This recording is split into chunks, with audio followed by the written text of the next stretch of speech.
Hello, everybody, and welcome to another edition of Charts with Dan. I'm back in the studio, and we've got a lot to cover, including a franchise best opening for the latest in the Final Destination series. So let's jump right into it and look at what happened at the box office this past weekend. These are the actual numbers. Since I'm back now, I don't have to use the dreaded estimates.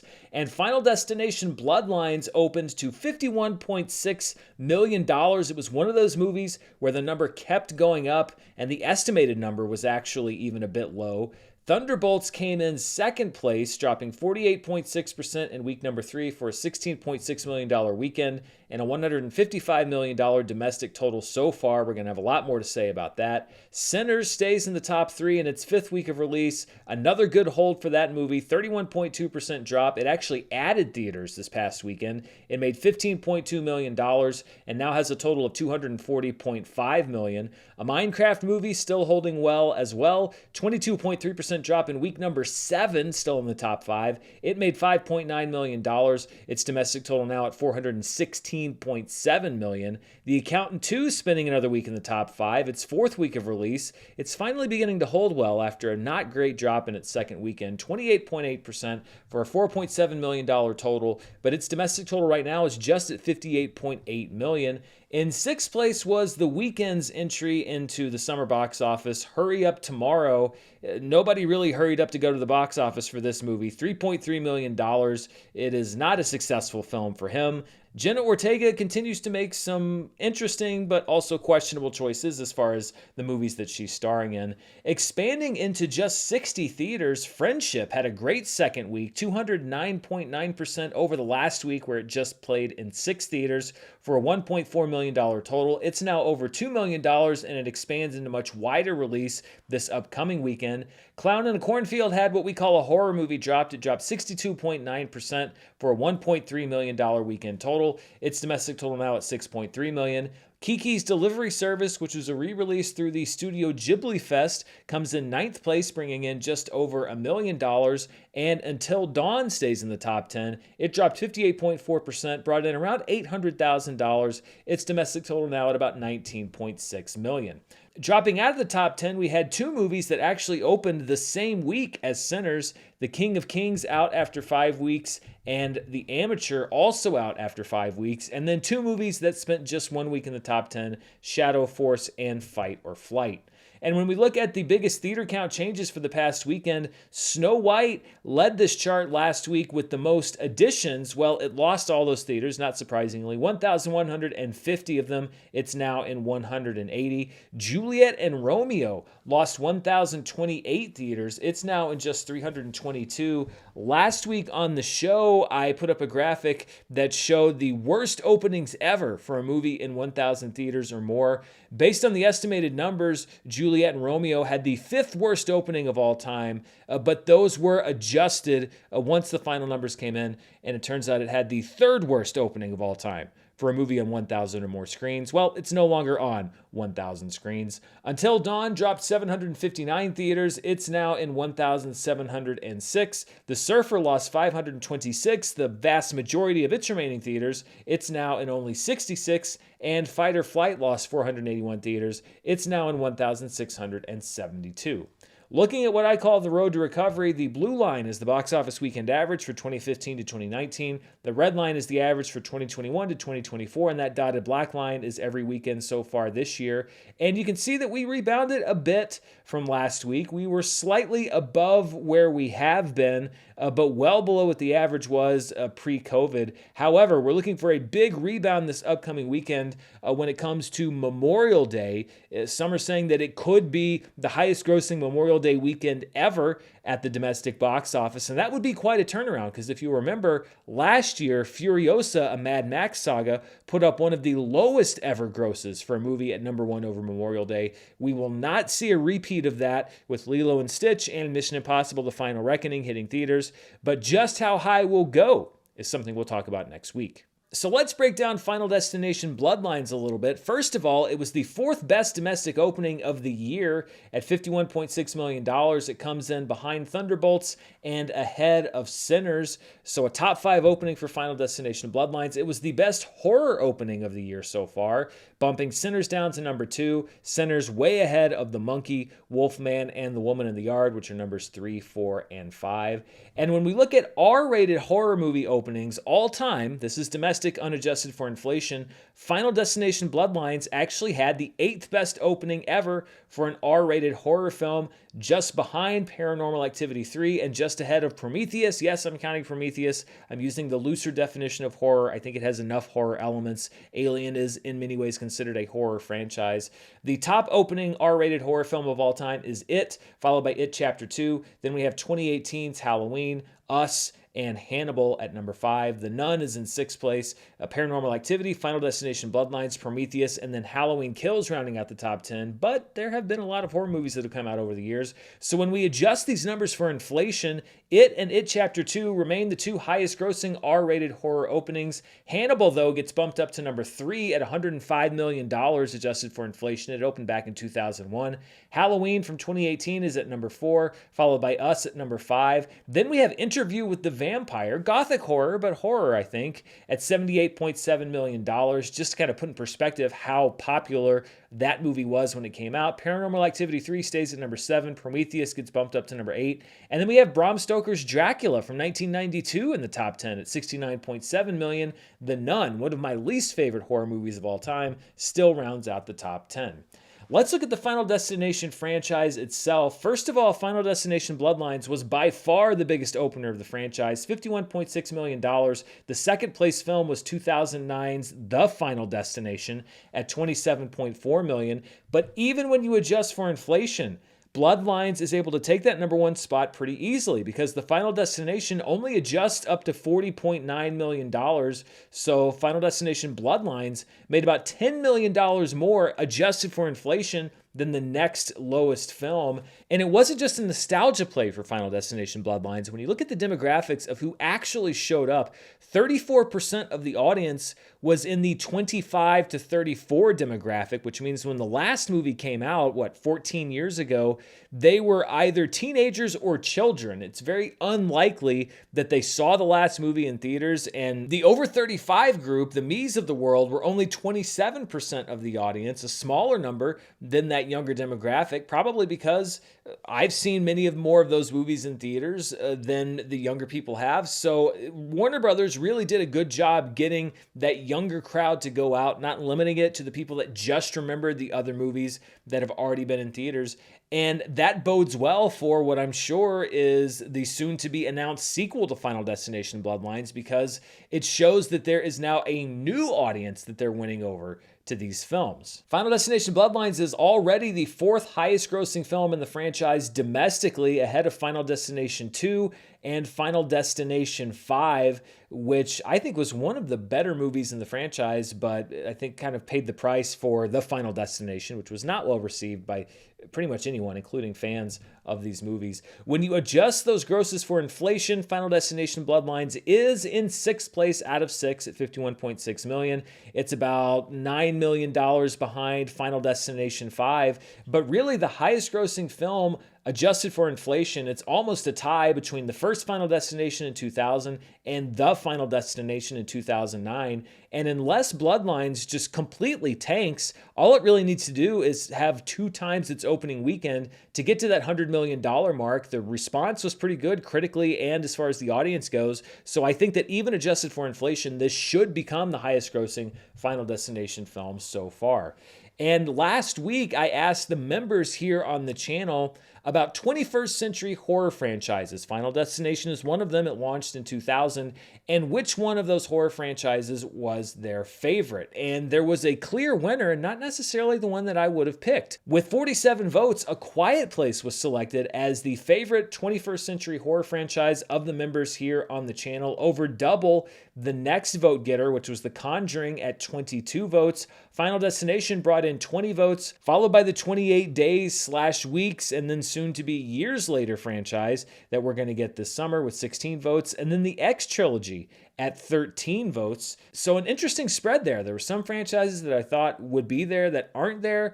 Some that I didn't think would get that many votes. I really didn't think A Quiet Place would win by that much. And it was kind of fun to hear what you thought about 21st century horror franchises. So I decided to keep the same basic question, but flip it on its head. So now I want to know, if you're a member here on the channel, of those same 21st century horror franchises, which ones are your least favorite? What is the worst horror franchise that began in or after the year 2000? Leave your vote right now in the comments of the poll. If you're a member here on the channel, you should have that poll right now. And don't forget that if your least favorite is already there, upvote that movie instead of leaving it again down in the comments. It makes it easier for me to calculate the results. And then the 5 franchises with the most hatred / upvotes will be revealed here next week. If you're not a member of the channel, you can do that by clicking the link down in the description below. And depending on how you're watching this video, there may also be a button. I would love to hear what your least favorite horror movie franchises of the century are so far. So Final Destination's gotten off to a great start. Thunderbolts, on the other hand, has really not been able to pick up much steam. We've been talking about here the last couple weeks that it had an okay opening. It had a so-so weekend number 2. And one of the reasons that I wanted to kind of wait and decide about which way this was going to go is because it was well received critically, and it was much better received by audiences than Captain America: Brave New World. But we're not really seeing the results of that at the box office. These are the top 35 grossing MCU films. Again, this is basically every movie except for the Marvels. And Thunderbolts is still there at number 34 at $155.5 million. We'll see if it can get to that $200 million mark, if it can pass Captain America: Brave New World. But there are a lot of new movies that are coming into the marketplace this week. Thunderbolts is going to be losing a lot of premium screens, etc. When you adjust for inflation, Thunderbolts is still at number 35, a little less than $30 million behind Eternals. And this is the performance of Thunderbolts. Thunderbolts is the black line. Captain America: Brave New World is the blue line. And what I was thinking we might see is a very fast interception of Thunderbolts catching up to Captain America: Brave New World and surpassing it. What we've seen instead is a slow narrowing of those two films, but not really what you would expect considering that this was a much better received film. So I think that there has been a dampening effect on Thunderbolts from Captain America: Brave New World, which was not received particularly well. It wasn't hated by most people, but it wasn't received particularly well. And just general MCU fatigue. We'll see if the Fantastic Four: First Steps becomes one of those movies like Deadpool and Wolverine last summer that can break out a little bit from the trend we've been seeing in the MCU. But I think that 3 weekends in, it is time for us to look at the profitability of Thunderbolts. These are my estimates, and I want to stress here, these are market estimates. I'm not saying that I know that these are the exact numbers, and they don't include ancillaries or income other than global box office receipts. This is ticket sales only. China, the movie didn't do particularly well, $15.2 million. Only about $3 million comes back to the studio and other investors. The movie's done $155.5 million internationally. Not much to write home about. About $62 million of that comes back. And then about $57.2 million of the first week comes back. Around $23.9 million of weekend number 2 because it held okay, but not particularly well. And then only about $8.3 million for this past weekend. When you look at the budget, and I think this is the key thing here, the budget of this movie was still $180 million. If Marvel could have made it for $120, $130 million, that would have helped the movie out a lot. But it had the same budget on paper as Captain America: Brave New World, another $100 million in marketing costs. That brings it up to a $280 million movie. The gross is at about $326.2 million. Of that, I'm estimating $154.7 million net coming back to the studio, against production costs of $280 million. That means that right now the theatrical shortfall, I'm estimating at $125.2 million. It's actually roughly equivalent to Captain America: Brave New World, again, with that $180 million budget on paper. I know people say it's more, it very well may be, but I can only go with the numbers that I can find. So Thunderbolts was a win for the MCU in that it was a more well-received film than many of the ones they've been making lately. But the results as far as the financial prospects of the film weren't really affected. This may be one of those things where it gets paid forward. People see Thunderbolts later on down the line, maybe streaming on Disney Plus. They go, oh, that wasn't so bad. Maybe I will check out the next Marvel film. But Thunderbolts has not been able to help itself at the box office, which I think is kind of a shame because it was at least interesting and I quite enjoyed that movie. It's a different discussion when it comes to Sinners, which continues to do very well, and it is now the 5th highest grossing horror film domestically of all time, unadjusted for inflation. If you adjust for inflation, movies like Jaws and The Exorcist would be way ahead on this chart. But Sinners has moved past the unadjusted gross of The Exorcist. It looks like it should easily pass I Am Legend to become number 4 on this list, and then we'll see if it can get to that $300 million mark. I'm not sure because there's so many other films coming out. That would put it past Jaws and The Sixth Sense. But a top 5 horror film for Ryan Coogler. Also, one of the 5 now highest grossing films by a black director or co-director. It has passed The Fate of the Furious, and it will soon pass Mufasa the Lion King from Barry Jenkins, which really just entered that chart at the beginning of this year. So Ryan Coogler is going to have eventually 3 of the top 4 highest grossing films by a black director or co-director, which I think is really impressive. That is an achievement. Obviously the MCU helps there as well. But as we've seen, if the MCU movies don't really get much of a response, especially post-COVID, they don't just automatically reach the same heights as they used to. And updating the Sinners profitability estimate, right now I have Sinners in the green based solely on theatrical ticket sales. I've got it at about $22 million estimated theatrical profit, which means that it is already making money for the studio. Some of that money, as we mentioned, is going back to Ryan Coogler directly because he has some of the first dollar gross. But what this really means is that Sinners is going to be an incredibly profitable film because all of the other ancillaries, when they sell the cable rights, when they sell the streaming rights to somebody other than themselves, which they will do eventually, all of the rentals, the PVODs, all of the digital rentals, all of the physical media sales, all of that doesn't have to go into making up for any kind of a shortfall on the theatrical side. That just adds to the profitability of the movie. Warner Brothers has had an incredible run here with a Minecraft movie, with Sinners, and now with Final Destination Bloodlines. They have really put together a winning streak ahead of their biggest gamble, or if not a gamble, at least the movie that they have really staked much of the financial future of the studio on, which is Superman, coming out this summer. They're coming in on a hot streak. Can they keep it going? If things go Warner Brothers' way, then we'll see Superman on this list later this summer. These are the highest grossing Warner Brothers films domestically of all time, again, unadjusted for inflation. And a Minecraft movie, which I just mentioned, has now moved up to number 4 on this list, ahead of Wonder Woman. It is about $30 million, $32 million behind The Dark Knight Rises, so we'll see how it hangs around. This is one that I don't think anybody had quite that high. Some people did.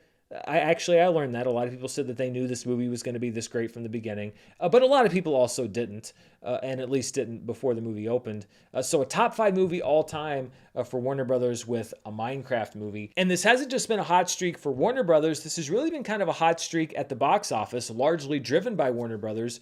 And I think that everybody, including theater owners and studio executives and fans that like going to the movies, are hoping that this extends into the upcoming Memorial Day weekend, what was for many years considered to be the actual official kickoff of the summer movie season. Lilo and Stitch and Mission Impossible are the 2 big contenders this upcoming weekend, and let's see what they would have to do over the 4-day Memorial Day weekend in order to become one of the highest grossing Memorial Day openers of all time. These are the 10 biggest 4-day weekend openings over Memorial Day. We've looked at a truncated version of this chart before on the show. This is just a deadly run of movies. I would say that half of them could be described as good, and I think that's being generous on some of their parts. Top Gun Maverick currently has the highest ever opening over the 4-day Memorial Day weekend. I don't think that record's going to get beaten, but you never know, especially with family films. They can just boom out of the stratosphere without anyone really seeing how high they're going to go. But right now, Top Gun Maverick's at number 1. Then we have Pirates of the Caribbean at World's End from 2007. Indiana Jones and the Kingdom of the Crystal Skull, X-Men The Last Stand, and The Little Mermaid from 2023. Actually, the 5th best opener over Memorial Day A lot of people like to say that that movie was a flop. It certainly was not a massive hit, but it was not a financial disappointment, certainly not on the scale of Snow White. Fast and Furious 6 back in 2013 is at number 6 at 117 million. Aladdin in 2019 is at number 7. X-Men Days of Future Past at number 8. The Hangover Part 2 is in 9th place at 103.4 million. And Solo, A Star Wars Story, rounds out the top 10 at 103 million. So really $103 million is the barrier to breach if either Mission Impossible or Lilo and Stitch wants to hit this top 10 chart. I think for Lilo and Stitch especially, that is very achievable. Just for fun, let's see what these numbers look like adjusted for inflation. Pirates of the Caribbean at World's End actually takes the number 1 spot adjusted for inflation at $216.2 million. People were so excited for that movie, as was I until I saw it, and then I was less excited. X-Men The Last Stand actually comes in second at $195.5 million. Then Indiana Jones and the Kingdom of the Crystal Skull. Then we have The Lost World Jurassic Park from 1997. When you adjust that number for inflation, it comes in at around $180.2 million.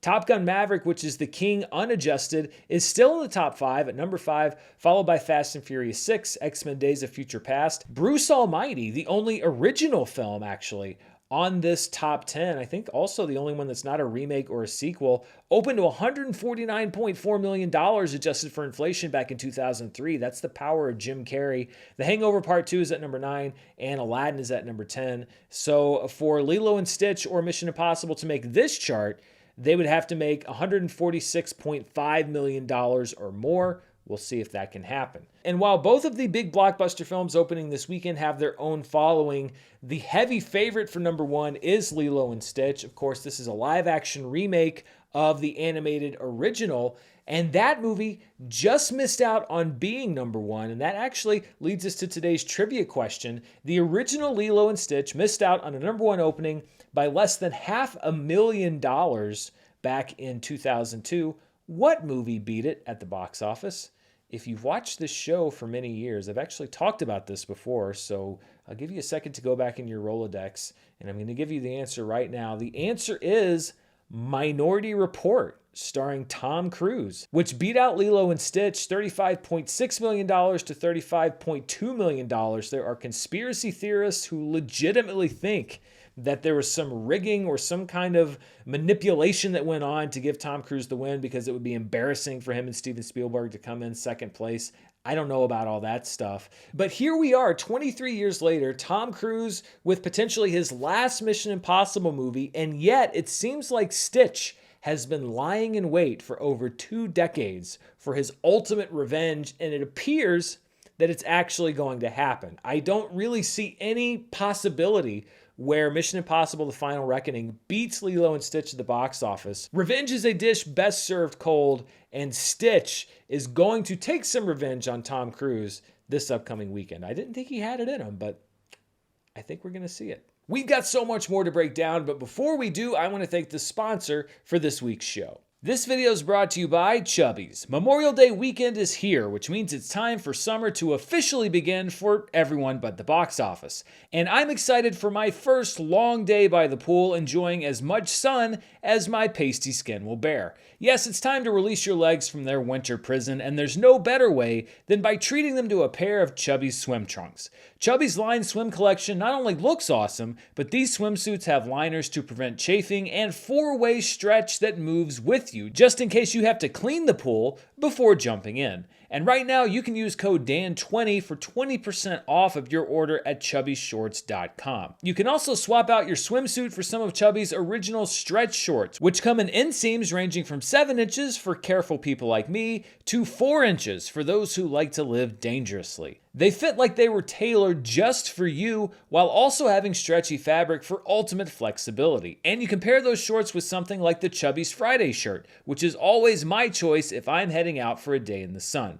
Whether you're getting dressed for your workday, a workout, or a weekend getaway, Chubbies has you covered. For a limited time, Chubbies is giving viewers of the show 20% off of your order with my code DAN20 at chubbyshorts.com. That's code DAN20 at chubbyshorts.com. Support the show and tell them that I sent you. Don't blend in with the crowd. Stand out with Chubbies.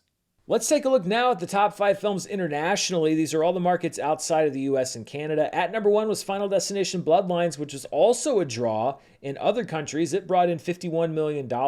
Thunderbolts is in second at $15.7 million. A Minecraft Movie's in third at $8.3 million. The Dumpling Queen, a Chinese film, stays in fourth place at $4.4 million. And Detective Conan, One-Eyed Flashback, continues to be a big hit. I think the biggest hit of the franchise, if not one of the biggest hits, at $4.19 million. When you take those international numbers, you combine them with our domestic numbers, we get the top 5 films worldwide. And Final Destination Bloodlines brings in $102.6 million on its opening weekend for a movie that had a budget reportedly at $50 million. That means it is going to turn a very nice profit for Warner Brothers. Thunderbolts drops 51.8%, brings in another $32.3 million for a $325.8 million total. That puts it ahead of Sinners worldwide, which is at $316.9 million after a $19 million weekend at the worldwide box office. A Minecraft Movie continues to hold well domestically and internationally. It brought in $14.2 million for a $929.5 million total. It's looking more and more likely that it might fall just shy of that $1 billion mark. And The Accountant 2 drops 27.3% for a $6.9 million weekend. Its worldwide total still struggling to get above $100 million. It's at $93.8 million. And Final Destination Bloodlines put up the 6th best opening weekend worldwide so far this year, ahead of Snow White, actually fairly handily ahead of Snow White. Again, I don't know if a whole lot of people would have guessed that coming into the beginning of this year. A Minecraft Movie still the biggest opening worldwide of the year at $313.4 million. I would be very surprised if we didn't see both Mission Impossible and Lilo and Stitch on this chart next week. We're just going to have to see where they place. And when we look at the Final Destination franchise by worldwide gross, Final Destination Bloodlines is already number 5 ahead of Final Destination 2. If it can bank another $85 million worldwide, which I think is very likely, then it will become the highest grossing film of the franchise both domestically and around the world. Let's take a look now at what I call some of our specialty charts, and we'll start with the per theater averages from this past weekend. And Friendship stays at the number 1 spot for a second week. It expanded from 6 theaters to 60 theaters, but still brought in $23,338 per theater. Final Destination Bloodlines comes in second, bringing in $14,647 per theater in each of its over 3,500 theaters. At number 3 is a movie called Sister Midnight, which played in 1 theater and brought in $13,801. Sister Midnight debuted at Cannes last year and was also BAFTA nominated. It's a Hindi language film, a co-production with the United Kingdom, about a woman who changes after she enters an arranged marriage. 8.5 continues to tour around with its 35mm restoration. It brought in $8,222 in 1 theater. And the Pavement documentary, Pavements, stays in the top 5 at $4,993 per theater in just 4 theaters.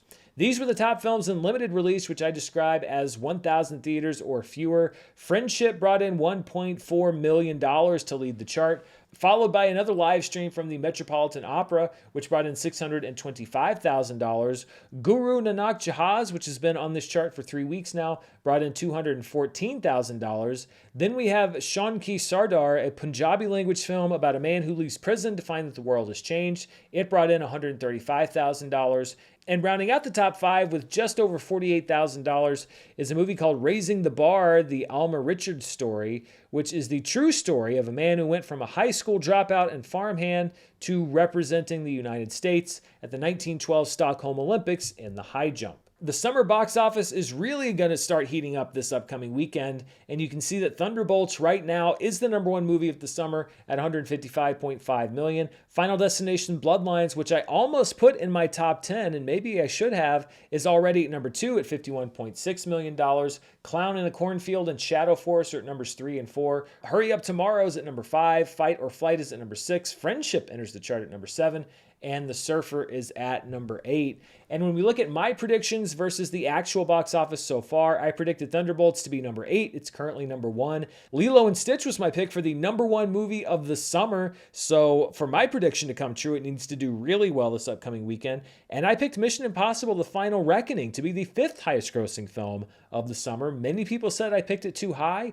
Looking at some of the earlier reviews, which aren't terrible but also aren't great, Maybe they're right, but we'll have to see. So 2 of my top 10 opening this upcoming weekend. This is the 2025 annual domestic box office, so all the movies that have come out this year. A Minecraft movie is at number 1, Sinners is at number 2, Captain America Brave New World is at number 3, Thunderbolts is at number 4, and Dogman is at number 5. Final Destination Bloodlines enters the chart at number 9 with $51.6 million and a lot of room to grow. That moves One of Them Days down to number 10, and Mickey 17 disappointingly dropping out of the top 10 already for 2025. These are the top 10 worldwide movies of the year, with Nudja 2 being the easy number 1 at $2.1 billion, a Minecraft movie in second place at $929.5 million. Then we have Detective Chinatown 1900 and Captain America Brave New World. Thunderbolts moves up to number 5 at $325.8 million. That bumps Sinners down to number 6. Snow White, Creation of the Gods 2, Dogman, and Bridget Jones' Mad About the Boy are numbers 7, 8, 9, and 10. But we should see some big changes to this chart next week with Mission Impossible and with Lilo and Stitch entering the fray. So that's what I've got for you theatrically. Let's take a look now at the latest streaming numbers, and we will start with the latest numbers from Netflix. We will get new numbers later today. And the number 1 program on Netflix was Exterritorial. I think last week I said extraterritorial, which I knew I was going to say, even though I tried to tell myself not to say it. It was just kind of a mental block thing. Exterritorial stays number 1 at 23.73 million views. Bad Influence debuts in second place. Now, this is not the documentary series about kidfluencing, which came out earlier this year, but a Spanish film about young love and its consequences. Last Bullet is in third place at 16.36 million views. This is a French action film that's actually the conclusion to a trilogy, Lost Bullet and Lost Bullet 2. I think it might be tough to understand if you didn't know that. Nona, starring Vince Vaughn, is at number 4. It brought in 15.26 million views. Then we have the Tina Fey series, The Four Seasons, with 12.53 million views. At number 6, we have Inside Man Most Wanted, which was a 2019 sequel to Spike Lee's Inside Man that went direct to video, and it is now on the global top 10 because reasons. At number 7 is A Deadly American Marriage, a Netflix true crime documentary about the secrets lurking inside a seemingly perfect couple's relationship. True crime is a fixture on this top 10. The Eternaut is at number 8 with 9.63 million more views for season 1. Havoc is at number 9, 9.14 million views for Gareth Evans' latest. And rounding out the top 10 is Carol G, Tomorrow Was Beautiful, a documentary about the Colombian music superstar. It brought in 7.76 million views. Exterritorial is now one of the most watched Netflix movies of the year. It enters the charts at number 6 with just over 62 million views. Havoc has jumped up the chart to number 3 at 65.45 million views. Counterattack and Ad Vitam both dropped down 1 spot each to round out the top 5. The Electric State, the most expensive movie I think that Netflix has ever made, is now at number 7. I Hostage is at number 8, Despicable Me 4 is at number 9, and The Secret Life of Pets 2 is at number 10. And when we look at the most watched programs overall on Netflix this year, Havoc jumps into the top 5 at 65.45 million views, rather handily behind the Life List. Counterattack and Ad Vitam both move down to number 6 and 7. Exterritorial enters the chart at number 8. The most watched programs of the year, according to the numbers released on Netflix's charts, are Back in Action at 149.84 million views, Adolescence right behind at 137.86 million views, and Squid Game Season 2 at just over 126 million views. So far, those 3 are the only Netflix programs in 2025 to break 100 million views. Now let's look at the latest numbers from Nielsen. Now these are domestic numbers, not global like the ones we just saw from Netflix, and they're delayed by about a month because that's how long it takes Nielsen to get them to us. So these are the numbers for April 14th through the 20th.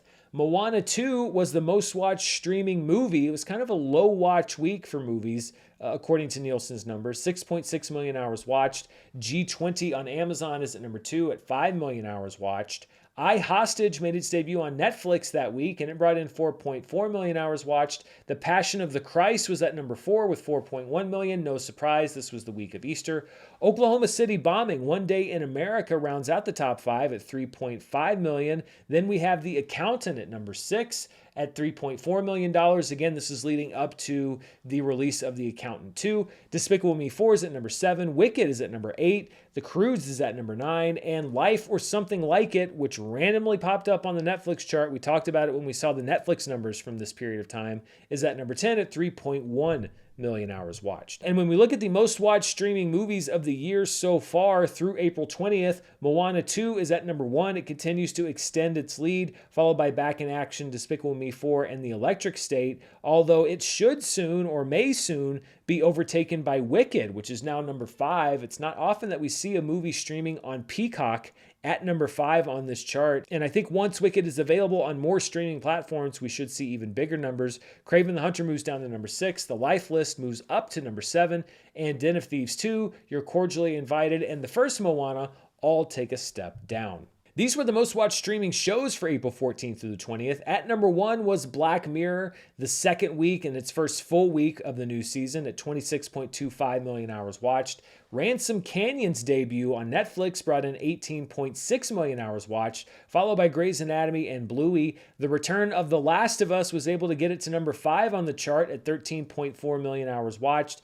At number 6 was NCIS, which we often see here on the chart. The Handmaid's Tale stays at number 7. Young Sheldon returns to the chart. I think it expanded its viewership platforms. It's at 12.2 million hours watched. Family Guy's at number 9, and The Rookie returns at number 10.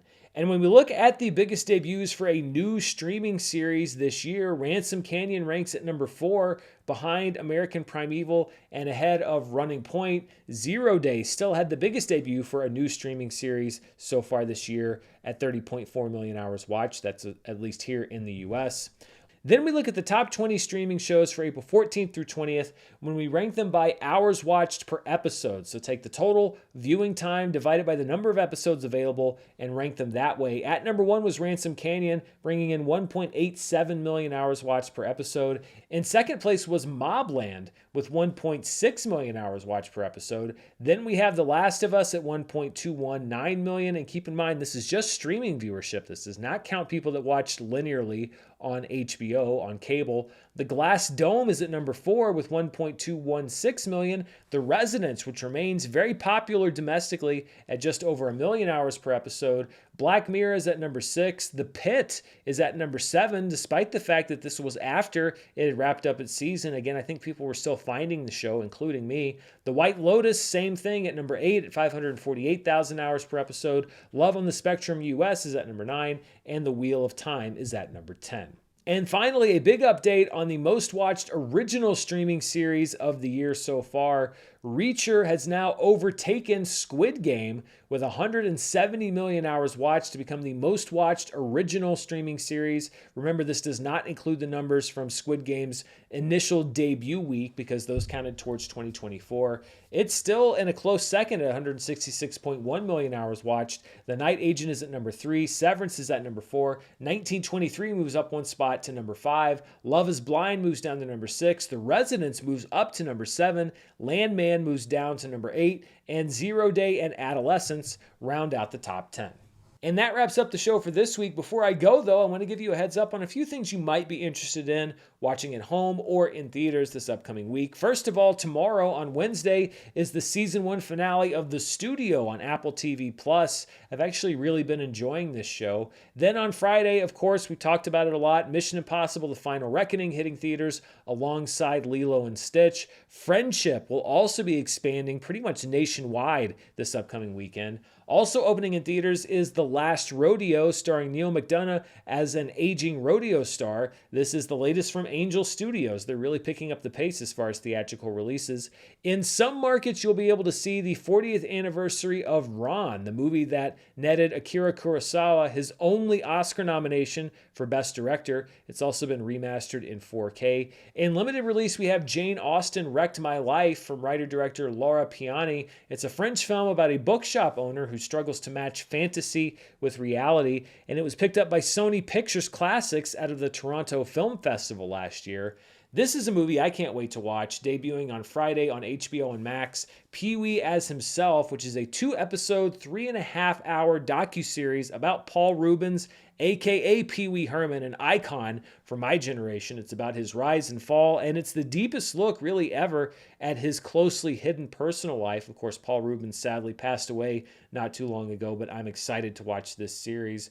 Debuting on Netflix Friday is Fear Street Prom Queen, a continuation of the Fear Street series. They performed very well for Netflix a few years ago, so we have another one of those. Debuting on Apple TV Plus is an original film called Fountain of Youth. John Krasinski and Natalie Portman play a brother and sister who team up to find the Fountain of Youth.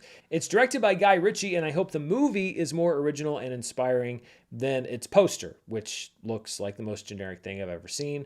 Also on Friday, if you did not see Pamela Anderson's acclaimed turn in The Last Showgirl, which was a big awards season favorite, it'll be available on Hulu. I think it's a really good film, and I think she's great in it, so check that out. Then on Sunday on Adult Swim, we have the Season 8 premiere of Rick and Morty.